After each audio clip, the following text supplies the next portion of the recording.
ఇందులో జెడ్పీటీసీ ఎన్నికల వేళ వైసీపీ అధినేత మాజీ సీఎం జగన్మోహన్ రెడ్డి కీలక పోస్ట్ పెట్టారు. ఎక్స్ లో చేసిన ఈ పోస్ట్ లో సీఎం చంద్రబాబుపై సంచలన ఆరోపణలు చేశారాయన. చంద్రబాబు అనే వ్యక్తి అప్రజాస్వామిక, అరాచక, రౌడీ రాజకీయ నేత అంటూ తీవ్ర విమర్శలు చేశారు.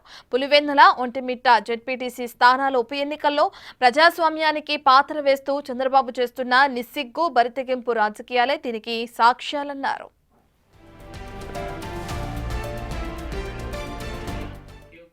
పులివెందుల, ఒంటిమిట్ట జెడ్పీటీసీల్లో ఉప ఎన్నికలకు నోటిఫికేషన్ వచ్చింది మొదలు పోలీసుల అరాచకాలు పెరిగిపోయాయని, వందల మంది వైసీపీ నాయకులను, కార్యకర్తలను బైండ్ ఓవర్ చేశారన్నారు. ఎన్నికల్లో భయాన్ని నింపడానికి ఆగస్టు 5న పులివెందులలో ఓ వివాహానికి హాజరైన వైఎస్ఆర్సీపీ నాయకులపై టీడీపీ గ్యాంగులు దాడి చేశాయన్నారు. ఇక ఈ ఎన్నికల్లో వైసీపీ తరపున పనిచేస్తే ఇలానే దాడులు చేస్తామంటూ హెచ్చరికలకు దిగారని కూడా ఆరోపించారు.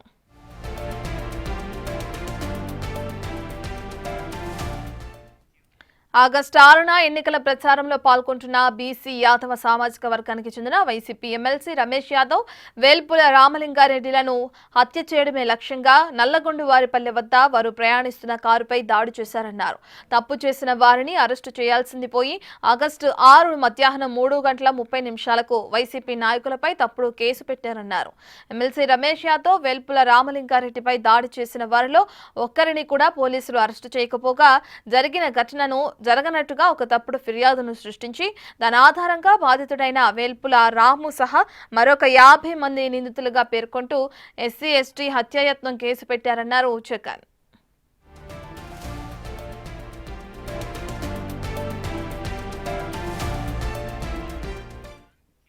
అధికార పార్టీలో చేతులు కలిపిన అధికారులు వైసీపీ ఓట్లను తగ్గించేందుకు పల్లెల పోలింగ్ బూత్లను ఆ గ్రామాల్లో కాకుండా పక్క గ్రామాలకు మార్చారు.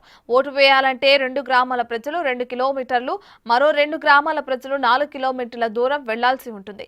పులివెందుల జెడ్పీటీసీలో 10,601 ఓట్లు ఉంటే అందులో దాదాపు 4,000 మంది ఓటర్లను పక్కా వైసీపీకి చెందిన గ్రామాలకు చెందిన వారిని ఈ రకంగా ఇబ్బంది పెట్టి వీళ్లు ఓటేయడానికి వెళ్లే క్రమంలో వారిని వెళ్లనివ్వకుండా బెదిరించడం, భయపెట్టడం, భౌతిక దాడులకు దిగడం, ఓటు వేయనీయకుండా అడ్డుకుని తద్వారా ఓటింగ్ ను తగ్గించడం, బూత్లను ఆశ్రయించుకుని రిగ్గింగ్ కు పాల్పడే కుట్రకు తెరతీస్తున్నారని కూడా చెప్పారు.